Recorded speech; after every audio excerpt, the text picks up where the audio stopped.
Hi hello నమస్తే welcome to cube TV. నేను మీ anchor Saritha. ఈ రోజు నాతో పాటు సీనియర్ ప్రొడ్యూసర్ చిట్టిబాబు గారు ఉన్నారు. వారితో మాట్లాడదాం. నమస్తే సార్, ఎలా ఉన్నారు సార్? రైట్.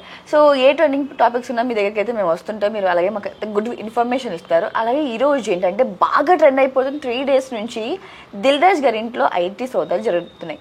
అయితే రోజుకు ఒక ట్విస్ట్ వస్తున్నాయి. మరి అంటే ఐటీ వాళ్ళకి వాళ్ళ ఇంట్లో వాళ్ళకి గొడవలు అయ్యాయని చెప్పి చేయవేశారని చెప్పి, అలాగే వాళ్ళ చిన్న కవర్తో కూడా బయటికి వెళ్తున్నా కూడా ఆ కవర్ను కూడా వాళ్ళు చెక్ చేయడం లాంటివి, అలాగే ఫోన్స్ ఆబ్వియస్లీ ఫోన్స్ అంతా కూడా వాళ్ళు స్వాధీనం చేసుకుంటారు. సో రోజుకు ఒక్కటి ట్విస్ట్స్ బయటకు వస్తున్నాయి. అంటే ఏంటి సార్ మనం ట్విస్ట్ అనుకుంటున్నాం, ట్విస్టులుగా మా రొటీన్ అది. ఒక ఇన్కమ్ ట్యాక్స్ రైడ్ వచ్చిందంటే ఇంట్లోంచి పూచిక పొల్ల కూడా బయటకు వెళ్ళడానికి లేదు. వాళ్ళు వచ్చి ఎంటర్ అయ్యి హ్యాండ్ ఓవర్ చేసుకుంటే ఫోన్లు తీసేసుకుంటారు. పూచిక పొల్ల కూడా బయటకు వెళ్ళడానికి లేదు. ఒకవేళ ఎవరన్నా బయటకు వెళ్ళాల్సి వస్తే మొత్తం చెక్ చేసి ఏమన్నా అది పేపర్ పని మామూలు పేపర్ నా ఫోన్ నెంబర్ ఏవైనా సరే అక్కడ క్లీన్ చేసి పంపిస్తారు. అది సిస్టమ్, డిపార్ట్మెంట్ యొక్క సిస్టమ్. అది వాళ్ళు అలాగే చేస్తారు. అలాగే అందుకని వాళ్ళు ఒకరోజు సడన్గా రారు. మొత్తం 55 చోట్ల అటాక్ ఇచ్చారు. ఎందుకు 55 చోట్లు అంటే, ఒక వ్యక్తిని ఇప్పుడు నన్ను సపోజ్ ఇన్కమ్ ట్యాక్స్ గైడ్లో ఇన్కమ్ ట్యాక్స్ దృష్టిలో మనం పడ్డామంటే వాళ్ళు నా బంధువులు ఎవరు, నా మిత్రులు ఎవరు, నా తమ్ములు ఎవరు, అన్నదమ్ములు ఎవరు, నా రిలేషన్ ఎవరు, అన్నిటినీ లెక్క పెట్టుకుని అన్ని చోట్ల ఒకేసారి అటాక్ ఇస్తారు. అంటే ఎస్కేప్ అవటం లేకుండా అన్ని దారులు మూసి అప్పుడు వస్తారు, సోదాలకు మొదలు పెడతారు. అది ఒకే చోటుకి ఒకేసారి వెళ్ళిపోతారు. ఎందుకంటే లేకపోతే అక్కడ నుంచి ఇన్ఫర్మేషన్ ఇక్కడ నుంచి పాస్లు అవుతాయి కదా. అందుకని ఆ ఛాన్స్ ఇవ్వకుండా చేసేస్తారు. అది రొటీన్. అది దాంట్లో లాక్కుంటారు. ఎవరన్నా కొంచెం మేనేజర్ ఆఫీసర్ ఎవరన్నా ఏదో కొంచెం మాట్లాడితే కొట్టినా కొడతారు. కమాండ్ ఉంటుంది. అయితే ఇప్పటి వరకు కూడా సినిమా వాళ్ళ మీద ఇంత పెద్ద మొత్తంలో ఇలాగే జరగడం అనేది ఫస్ట్ టైం నేనైతే చూస్తున్నాను. ఏంటి సార్, అంటే నిజంగా ఏమన్నా బ్లాక్ ఉందనుకునే డౌట్. ఇన్కమ్ ట్యాక్స్ రైడ్ అనేది జరగటం ఆనాటి నుంచి ఈనాటి దాకా పరిపెట్టేనమ్మా. ఏమి కొత్త కాదు. ఇంత అమౌంట్ అనేది ఇవాళ పెరిగింది మార్కెట్. అంతే. గతంలో లక్షల్లో తీసేవాళ్ళం, ఇప్పుడు కోట్లు తీస్తారు. అందుకని ఈ ఫిగర్స్ కోట్లు కనబడుతున్నాయి. ఇది వరకులో నేపథ్యం మారిపోయిందమ్మా. ఇది వరకులో ఇన్కమ్ ట్యాక్స్ రైడ్ అంటే గతంలో ఇన్కమ్ ట్యాక్స్ పరుగు పోయేది. అయ్యో ఇన్కమ్ ట్యాక్స్ దొరికారు, దొంగలు దొరికారు అని పరుగు పోయేది. సమాజం వాళ్ళ ఇంకా చిన్న చూపు చూసేది, కొంచెం అవమానకరంగా చూసేది. దానికి సిగ్గుపడేవారు. ఇన్కమ్ ట్యాక్స్ రైట్ మన పరుగు పోద్ది, మర్యాద పోద్ది అని భయపడేవారు. ఇప్పుడు ఏమైందంటే ప్రజల దృష్టి, సమాజం దృక్పథమే మారిపోయింది. ఇన్కమ్ ట్యాక్స్ రైట్ చేసే స్థాయికి సంపాదించాడు, గ్రేట్. సమాజమే ఫీల్ అవుతుంది. సమాజం ఎప్పుడైతే సమాజం దోషిగా మాట్లాడటమో, దోషిగా చిన్నచూపు చెట్టు చూస్తుందో అప్పుడు ఆ దోషికి భయం ఉంటుంది. సమాజమే దోషిని గొప్పగా మాట్లాడుతూ ఉంటే గొప్పగా ఫీల్ అయిపోతాడు. పొలిటికల్ లీడర్స్ ఉన్నారు, ఎవడన్నా ఒక్కటి ఛాలెంజ్ చేసి చెప్తారు. 2019 నుంచి ఇప్పటిదాకా అఫిడవిట్లు సబ్మిట్ చేస్తున్నారు. 2014, 2019 మనది ఉభయ రాష్ట్రాల్లో, ఎక్కడ దాకా అయితే ఉభయ రాష్ట్రాలు అఫిడవిట్లు సబ్మిట్ చేస్తున్నారు. ఒక్కొక్కడు ఎలక్షన్ అప్పుడు నా ఇన్కమ్ ఎంత, నా ఇది ఇంత, నా ఆస్తి ఇంత అన్నారు.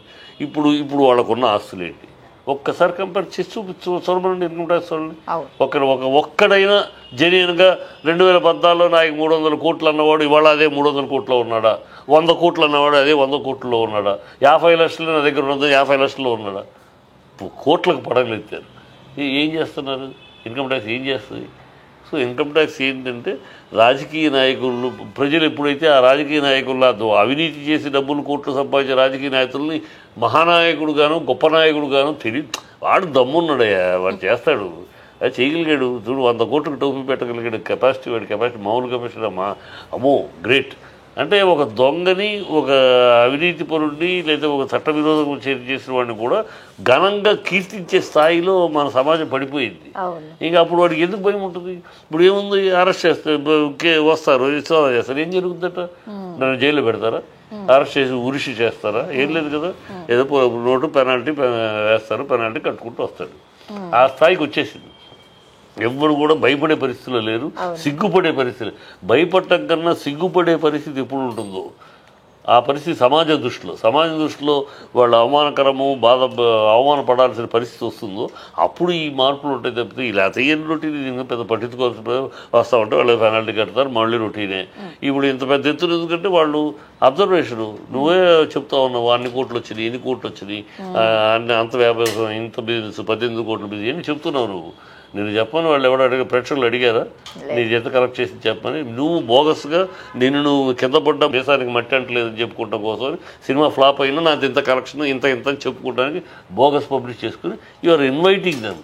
ఇప్పుడు గతంలో ఎట్లా ఉందండి, ఇన్కమ్ ట్యాక్స్ ఎట్లా ఉండేదంటే వాళ్ళు అబ్జర్వ్ చేసి కనుక్కుని ఇంత పెద్ద పెద్ద సినిమాలు చేస్తున్నారు లేదా ఇంత పెద్ద వ్యాపారాలు చేస్తున్నారు, కాంట్రాక్ట్ చేస్తున్నారు, ఇన్ని కోట్లు ట్రాన్సాక్షన్ ఎక్కడ జరుగుతుంది, ఈ కోట్ల ట్రాన్సాక్షన్ ట్యాక్స్ కట్టారు, వాళ్ళు ఎంక్వైరీ చేసి మనుషులతోటి చేయించుకుని ఆధారాలు పట్టుకుని అప్పుడు వచ్చేవారు వాళ్ళు. ఇప్పుడు ఏమంటే వాళ్ళు అంత కష్టపడక్కర్లేదు ఇన్కమ్ ట్యాక్స్ వాళ్ళు, మనమే ఇస్తున్నాం.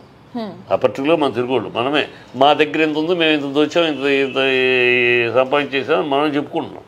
రండి రండి మా మీద కానీ. ఎందుకంటే ఇది ఇన్కమ్ ట్యాక్స్ రైడ్ చేయడం అనేది నాకు ప్రైడ్, నాకు గొప్ప, అంటే ఆ స్థాయికి నేను ఎదిగానని ప్రజల ముందు చెప్పుకుంటారు. ఇప్పుడు 185 కోట్లని వచ్చిందని చెప్తున్నా ఫస్ట్. అంటే 185 కోట్లు గ్రాసా నెట్టా? నెట్ అయితే 670,000, 185 నెట్ అయితే అది సినిమా సూపర్ డూపర్ హిట్ కదా. ఫస్ట్ డే 185 కోట్లు నెట్ రాగలిగిన సినిమానా? ఆ సినిమా కాదు కదా. మరి నెట్ 185 వచ్చి నువ్వే ఇస్తావు పబ్లిసిటీ. వాడు అడగడా 185 కోట్లకి ట్యాక్స్ ఎక్కడయ్యా అని అడగరా? నువ్వు కట్టేవని నిజమే కట్టాడు అనుకుందా, 60-70 లక్షల కోట్లు కట్టుంటావు, మిగతా డబ్బులు అయ్యని అడుగుతాడు కదా. అప్పుడు మళ్ళీ కాదు సార్ మేము పబ్లిసిటీ కోసం మా సినిమా బతుకు కోసం మేము ఏదో చెప్పుకుంటున్నాం క్షమించండి అని ఏదో మాట్లాడారు. ఎందుకు ఈ దౌర్భాగ్యం? ఏం ట్యాక్స్ కట్టండి, శుభ్రంగా కట్టండి, ఇది అకౌంట్. ఇంకోటి వాళ్ళ పరిస్థితి ఏంటంటే మా ఆడిటర్స్ బ్రహ్మాండమైన ఆడిటర్స్ తయారైపోయారు. వాళ్ళ ఈ ఆడిటర్స్ అనేవాళ్ళే గైడెన్స్. వీళ్ళెవరు ఇంత కోట్ల మీద వ్యాపారం చేస్తున్నా వాళ్ళ సొంతంగా ఏమి చేయరు. వ్యాపారం డబ్బులు వాళ్ళ అయినా ఎట్లా పెట్టాలి, ఎక్కడ పెట్టాలి, ఏ రూట్లో వెళ్ళాలి, ఏ సెక్షన్ కింద తీసుకెళ్ళాలి, అప్పుడు మన ఇన్కమ్ ట్యాక్స్ దృష్టి నుంచి పడకుండా ఎలా, ఇవన్నీ ఆడిటర్స్ పకడ్బందీగా చెప్తారు. ఇప్పుడు ఇలాంటి ఎత్తున ట్రాన్సాక్షన్ జరిగిన చోట్ల మహత్తరమైన ఆడిటర్స్ ఉంటారు, టాలెంటెడ్ ఆడిటర్స్ ఉంటారు. వాళ్ళు శుభ్రంగా అన్ని కథాకమాంశం అంతా సరిచేసి ఆఖరికి ఏదో చిన్న ఈ జిఎస్టీ కట్టలేదు దానికి ఇంత పెనాల్టీ, అది ఆ మిగతా అమౌంట్ అంతా వచ్చింది కానీ ఈ అమౌంట్కి రాలేదు ట్యాక్స్ కనుక దీనికి కొంచెం పెనాల్టీ అనేది 1-2 డేస్ అయిపోతుంది. అది ఇంత సింపుల్గా ఎప్పుడైతే తయారైపోయిందో ఎందుకు భయం ఉంటుంది, ఎందుకు చివరాఖరికి ఇప్పుడు దిల్ రాజు గారి పరిస్థితి ఏంటంటారు? మరి ఏముంది, ఆయన దొరికాడు, ఏముంటుందమ్మా, ఏమి ఇవాళ ఉన్న పరిస్థితుల్లో ఏముండదు. అంటే ఈ లెక్క ఎప్పుడు కూడా తెలియదండి. అంటే వాళ్ళకి ఏమైనా శిక్షలు పడతాయా లేకపోతే వీళ్ళు ఏమైనా పెనాల్టీ శిక్షలు పడేంత అంత ఉండదు. ఈ శిక్షలు ఎప్పుడంటే ఈ డబ్బు వేరే రక టెర్రరిస్టులకు ఇంకోళ్ళకో డైవర్ట్ చేసిన ఆధారాలు ఉన్నాయి. దేశద్రోహ చర్యలకి ఇలాంటి వాటికి ఈ డబ్బు ఈ సంపాదించే డబ్బు అలా డైవర్ట్ అయిందని ఏదైనా ఉంటే అప్పుడు శిక్షలు, జైళ్ళు. ఈ ఏంటంటే ఇన్కమ్ ట్యాక్స్ సివిల్ ఇది అయింది, ఓకే ఇది కట్టలేదు, ఇది ఫైన్ కట్టండి, అప్పుడు మీ అకౌంట్స్ సీజ్ చేస్తారు, మీరు ఫైన్ కట్టినాక అకౌంట్ రిలీజ్ చేస్తారు అంతే. ఇవాళ అకౌంట్స్ ఏంది నా ఈ ఒక బ్యాంకులో అకౌంట్ సీజ్ చేస్తారు, అప్పుడు డిపార్ట్మెంట్ నేను ఇంకో బ్యాంక్ అకౌంట్లో ఓపెన్ చేస్తాను. బ్యాంక్ ఏమన్నా మీకు దాంట్లో సీజ్ చేశారు మీరు ఓపెన్ చేయని అనదు కదా, అనదు. సో ఇంకో అకౌంట్ ఓపెన్ చేస్తారు. అన్ని ఇవాళ ఫెసిలిటీస్ ఎట్లా అయిపోయినాయి అంటే అన్ని టెక్నికల్గా ఎవడు అవినీతి పరుడు గవర్నమెంట్ మోసం చేసేవాడు పెద్దగా శిక్ష పడి ఇబ్బంది పడాల్సిన పరిస్థితి లేవు. రకరకాల రూల్స్ ఎవరి కాడ ఎస్కేప్ అవుతాడు. ఈ ఆడిటర్స్ బ్రహ్మాండంగా గైడ్ చేస్తారు, కనుక జరుగుతూ ఉంటాయి. Right, thank you sir, thank you so much.